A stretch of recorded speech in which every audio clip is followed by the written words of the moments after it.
ஏடா அறிவிட்ட ஜென்மங்களா, உங்களுக்குலாம் மூளையே கிடையாதா? எத்தனை தடவை உங்களுக்கு சொல்றது, அட்வைஸ் பண்றது? அந்த மனுஷனுக்கு எத்தனை தடவை கத்துறாரு. நான் வண்டியில போறேன், பின்னாடி ஃபாலோ பண்ணாதீங்கன்னு. அது ஹெல்மெட்டும் போடுற கிடையாது. அவ்வளவு பேர் அவரு அரசியலே பண்ண விட மாட்டேங்காங்க. அவர் எங்க போனாலும் சரி, ஆட்டு மந்தம் கணக்க பக்கத்துல நெருக்கி எதுக்குன்னு கேட்கிறேன். உங்களுக்கு தானே வந்திருக்காரு அரசியல் பண்றதுக்கு, அரசியல் பண்ண விடுங்கன்னு கேட்கிறேன்.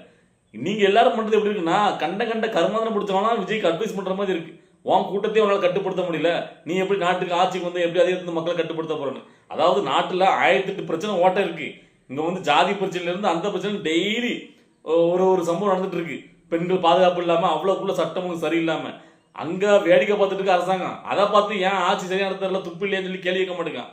விஜய்க்கு போற கூட்டத்தையும் கட்டுப்படுத்தல விஜய் சொல்லி. ஏன்னா விஜய் தானே காவல்துறையில இருந்து சட்டம் ஒழுங்கு எல்லாத்தையும் கையில வச்சுட்டு இருக்காரு. கோமாளித்தனத்தை பண்ணது யாரை திட்டுன்னு தெரியல. அதாவது ஒரு பக்கம் உங்களால தான் விஜய் அவர்களுக்கு எல்லா விஷயத்திலும் அவருக்கு சோதனை வரும்போதெல்லாம் பக்கபலமா இருக்கீங்க. ஆனா நீங்களே பெரிய துன்பமாகவும் மாறுறீங்க. ஏன்னா இன்னைக்கு காலையில விஜய் அவர்கள் பேசின அந்த ஸ்பீச்சை பார்த்துட்டு நான் வீடியோ போட்டிருந்தேன். அதாவது கேட்டீங்கன்னா, விஜய் அப்ப எதேச்சே தான் போட்டிருந்தேன். விஜய் அவர்கள் வண்டி வருது, சைட்ல ஃபுல்லாக சேஃப்டி இல்லாம ஹெல்மெட்டும் போடாம பைக்ல வராங்க. ஸோ இப்படிலாம் வரக்கூடாது, இப்படி வராதிங்க, திரும்ப அவருக்கு பிரச்சனை கொடுக்காதீங்க. யாருன்னு எஸ்ஓபி மூலமா எவ்வளவுக்குள்ள அவருக்கு வந்து பார்த்தீங்கன்னா மக்கள் சந்திக்க விடாம கட்டுப்பாடு விதிக்கப்படுது. ஸோ நீங்கள் திரும்ப கொஞ்சம் கூட அறிவில்லாமல் நடத்துக்கிறீங்க. நம்ம எதாச்சும் எப்போ அட்வைஸ் பண்ணுற மாதிரி தான் பண்ணியிருந்தேன். அப்போ நான் அந்த சம்பவத்தை பார்க்கவே இல்லை. நான் வீடியோ அப்லோட் பண்ணிட்டு அதுக்கப்புறம் தான் ஃப்ரீயாக வந்து பார்க்குறேன். அது நம்ம எதோ நடக்கூடாதுன்னு சும்மா நடந்திருக்கு. நான் சைடில் அவ்வளோ பேர் ஹெல்ப் பண்ண வந்தாங்கன்னா ஒருத்தர் மேலே ஒருத்தர் வண்டியில் இடிச்சு, நான் ஒரு பையன் விக்னேஷ் நினைக்கிறேன், 19 வயசு பையனுக்கு நான் ஹெவியாக அடிபட்டு மூலையெல்லாம் அந்த டெஸ்ட் போயிட்டு இருக்காங்க போல. அவங்க அப்பா கதறாரு. ஸோ எனக்கு தெரில, என் பையன் தான் காலேஜுக்கு போகிறேன்னு சொல்லிட்டு வேற ஃப்ரெண்டு பைக்கை வாங்கிட்டு போயிட்டேன் அப்படின்ட்டு. ஸோ இப்போ ஏதாவது ஒன்று ஆகிப்போச்சுன்னா இதுவும் அவர் மேலே தான், அவர் தான் இது காரணம். ஸோ அவர் என்ன தான் பண்ண முடியும்? ஏன்னா புளிச்சட்டமாரம் ஒரு ட்வீட் போட்டு எடுத்த உடனே, அதாவது கூட்டத்தையே கட்டுப்படுத்த முடியல, அந்த குஞ்சுகளை கட்டுப்படுத்த முடியும், இவரு தான் இது பண்ண போறாரு அப்படி இப்படின்னு. இல்லை நான் கேட்குறேன், விஜய் அவர்கள் என்ன தான் பண்ணணும்னு சொல்லு. எப்போ ஃபாலோ பண்ணி வராங்க, கடிதம் எழுதுறாரு, வாயால் சொல்கிறாரு, ஃபாலோ பண்ணி வராதுன்னு சொல்கிறாரு. அப்புறம் அவர் வந்து போகவே கூடாதா? அவர் டேரெக்டாக எங்கே வீடியோ இருந்தாலும் ஃப்ளைட்லேயே வந்துட முடியுமா? அங்கே இறங்கிட முடியுமா? ஏன் ஊர் வழியாக தான் போய் ஆகணும். அப்போ எப்படி தான் வர்றது சொல்ல பார்ப்போம். அப்போ இது யார் கட்டுப்படுத்தணும்? அவர் வாய சொல்லி இதை வந்து நான் கேட்குறேன். இதே மாதிரி தொண்டர்கள் கட்டுக்கிடங்காத கூட்டம் இளைஞர்கள் வராங்கன்னா எந்த தலைவராக வந்து எப்படி கட்டுப்படுத்தணும்னு சொல்ல பார்ப்போம். உங்கள் கட்சிக்காரங்களா இல்லைன்னா ஒரு குடும்பஸ்தனா பார்த்து வர்றதுக்கு? இப்போ காவல்துறை அங்கே வந்து அனுமதிக்கிறது தானே வராங்க. அந்த காவல்துறை தான் கட்டுப்பாடு நிப்பாட்டணும். ஆட்களை லைனில் விடணும், வரிசையை நிப்பாட்டணும். ஸோ அவங்க அதை பண்ண மாட்டாங்க. எல்லாமே அப்படி கட்டுவிழ்த்து விட்டு கேள்வி குத்தாக்குறது, விஜய் வந்து விமர்சிக்கிறதுக்கு. பாருங்க எப்படி போறாங்கன்னு. ஏன்னா ஏதோ அனுமதி வாங்காமல் திடீர்னு வந்துட்டாரா ஊருக்குள்ள, அவரை பார்க்கறதுக்கு கூட்டம் கூட்டிட்டு சொல்றதுக்கு? என்னடா இது? அதுலயும் இன்னும் 2 பேர் இருக்கானுங்க. விஜய் பேசி முடிச்ச உடனே ஊழிடுவானுங்க. யாரும் கேட்டீங்கன்னா சாட்டை இடுமானம் கார்த்திக் உடனே வந்துடுறானுங்க தூக்கி பிடிச்சிட்டு. அவன் உடனே போட்டிருக்கான், ஏதோ புத்திசாலித்தனம் போடுறான். அதாவது தஞ்சாவூர்ல இருந்து வேலூர் மக்களுக்கு நன்றி தெரிவிக்கிற தலைவர் இவர் தான் அப்படி நக்கலாம். ஏன்னா விஜய் அவர்கள் தஞ்சாவூர் மாவட்டத்தில இருந்து, அதாவது என் நெஞ்சில் குடியிருக்கும் தஞ்சாவூர் மக்களே சொன்னதுக்கு அப்புறம் என் நெஞ்சில் குடியிருக்கும் வேலூர் மக்களே அப்படி சொன்னார். ஏன்னு கேட்டீங்கன்னா, வேலூர்ல அவர் கடைசியை பேசி முடிக்கும் போது எப்படி இதை சொல்ல மறந்துட்டாரு. ஏன் அதை இப்போ வேணும்னு திருப்பி சொல்லியிருந்தாங்க கேட்டீங்கன்னா, அதை கூட வேலூர் மீட்டிங் முடிஞ்சோம்னா ஒரு அதே மாதிரி ரசிகர் ரொம்ப தொண்டு வந்து பார்த்தீங்கன்னா எல்லா ஊர்லேயும் போய் நெஞ்சில் குடியிருக்கும் அந்த ஊர் பேர சொல்லி சொல்றாருல, வேலூர்ல அப்படி சொல்லாம விட்டான்னு சொல்லி ஒரு பேட்டி கொடுத்திருந்தார். இவர் தான் தொண்டர்களை நேசிக்கக்கூடிய தலைவனாச்ச. அதை மனசுல வச்சு இன்னைக்கு அதாவது தஞ்சாவூர்ல சொல்லி முடிச்சுட்டு வேலூர்ல நான் சொல்ல மறந்துட்டேன், வேலூர் மக்களுக்காக என் நெஞ்சில் குடியிருக்க வேலூர் மக்களையும் சொல்றாரு. இதுல உனக்கு எங்க குறைஞ்சு போச்சு? உடனே வந்துட்டான்.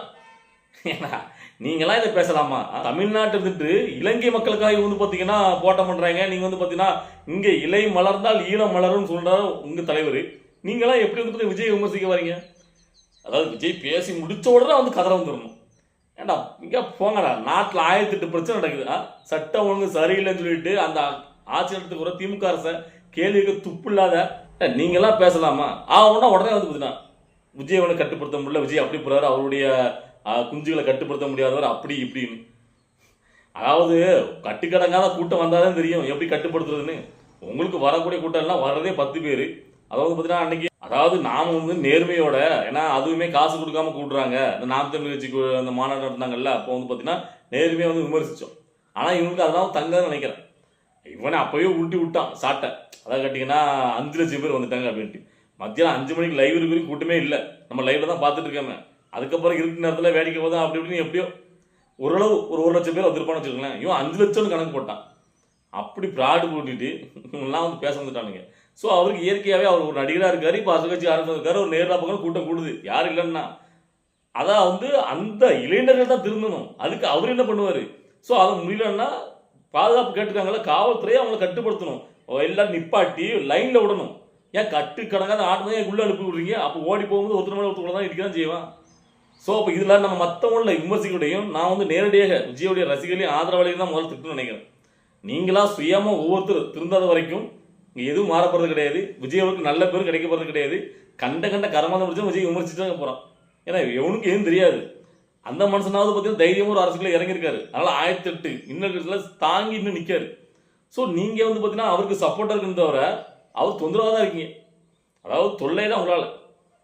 ஸோ இப்படி பாருங்க, இப்போ ஏதாவது இப்போ அது ஒரு உயிரிழப்பு ஏற்பட்டுச்சு, என்ன பண்ண முடியும்? ஆனால் விஜய் கூட்டம் நடத்தினாலே இப்படி தான் அப்படின்னு பரிதிக்கப்பட போகிறானா, அடுத்தாப்புல வந்து கூட்டம் நடத்தாமல் அதை அறிவிக்க போகிறானுங்க. என்னதான் சொல்லுன்னு தெரில. அப்படி என்னையான்னு கேட்குறேன்.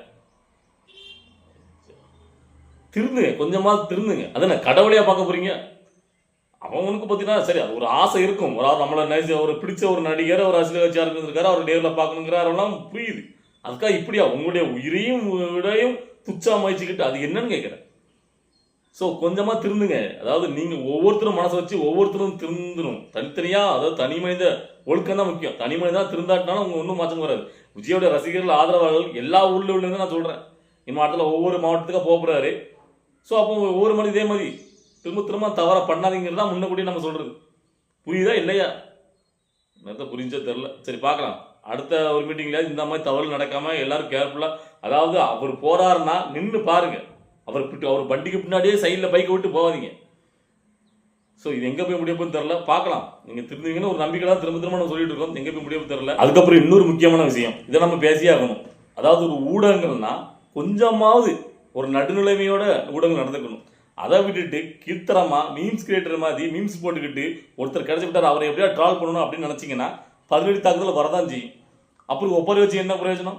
எங்களை வந்து பார்த்தீங்கன்னா இப்படி போலியாக விமர்சிக்கலாம், ட்ரோல் பண்ணுறாங்க அப்படி இப்படின்னா பண்ண தான் செய்வாங்க. நீங்கள் வந்து ஒரு நடுநிலைமையோட நேர்மையான ஊடகமாக வந்து யார் பண்ண போகிறா? ஃபுல்லாக வதந்தி பரப்புறது முதல்ல உட்காந்துக்கிட்டு. இதை நான் யாருக்கு சொல்கிறேன், எந்த ஊடகம் சொல்கிறேன்னு இந்த வீடியோ பார்த்துட்டு நண்பர் உங்களுக்கு தெரியும். இப்போ அந்த இந்த இஷ்யூ போயிட்டு இருக்கு. என்ன சொல்லியிருக்காங்க கேட்டீங்கன்னா, ஊடகத்தில் வந்து விஜயோடைய ஆதரவாளர், விஜய் ரசிகர்களை பார்த்தீங்கன்னா தவறாக போலியா நியூஸில் பரப்புறாங்க, வேற மாதிரி ட்ரோல் பண்ணுறாங்க, அப்படி இனிமேல் பண்ணாங்கன்னா நாங்கள் மீது வழக்கு தொடருவோம் அப்படி இப்படின்னு. அப்படி பார்த்தா நீங்கள் பண்ணுறதுக்கு உங்கள் மேலே எத்தனை வழக்கு தொடரலாம்? அதாவது நியாயமாக நேர்மையாக ஒருத்தர் பண்ணக்கூடிய அரசியலை விமர்சித்து அதுக்கு அது போட்டால் கூட பரவாயில்ல. அது கூட உங்கள் வேலை கிடையாது. நீங்கள் நடந்த நியூஸை அப்படியே எடுத்து போடணும். நியூஸ் சேனல்லாம் நடந்த விஷயங்களை அப்படியே எடுத்து போடுறதா நியூஸு. அதாவது எங்கேயும் பார்த்தீங்கன்னா சாராமல் நடுநிலைமையோட எங்கே எந்த பிரச்சனை நடந்தாலும் ஒரு நியூஸ் ஊடகங்கிறது அதை அப்படியே எடுத்து மக்கள்கிட்ட கொண்டு போய் சேர்க்கணும் நடுநிலைமையோட. இங்கே அப்படியே பண்ணுறீங்க. முழுதுமாக உட்காந்துக்கிட்டு அந்த காசுக்கு மாரடிக்கிற மாதிரி உட்காந்துட்டு குறிப்பிட்ட ஒருத்தரை ஏன் பண்ணி தாக்கணும், அவர் வந்து ஒரு அரசியல் கட்சி ஆரம்பிச்சிட்டாரு, நம்மளுக்கு எதிராக அரசியல் பண்ணுற மக்கள் இல்லாத ஒரு பக்கம் சேராங்கன்னு காசுக்கு மாரடிக்கிற மாதிரி உட்காந்து முழுவதும் அவருக்கு ஏதாவது வாழ்ந்து ஏதாவது கிடச்சிடான்னு சொல்லிட்டு அதை வச்சுக்கிட்டு ட்ரோல் பண்ணால் அப்போ திருப்பி அவருடைய ஆதரவாளர் பயந்து அதுக்கு கூட முடியாமல் பயந்து ஒப்பாரி வைக்கிங்கன்னா என்னத்தை சொல்கிறது? இந்த மாதிரிலாம் எங்கேயும் நடக்காது. ஒரு ஊடகமே பயந்து ஒருத்தருடைய ஆதரவாளருக்கு பயப்படனா விஜயோடைய ஆதரவாளர் பார்த்தான். ஸோ அந்த வகையில் சந்தோஷமாக இருக்குது. அப்புறம் திருப்பி கொடுக்க தான் செய்வாங்க. இதுவே பத்தாது உங்களுக்கு.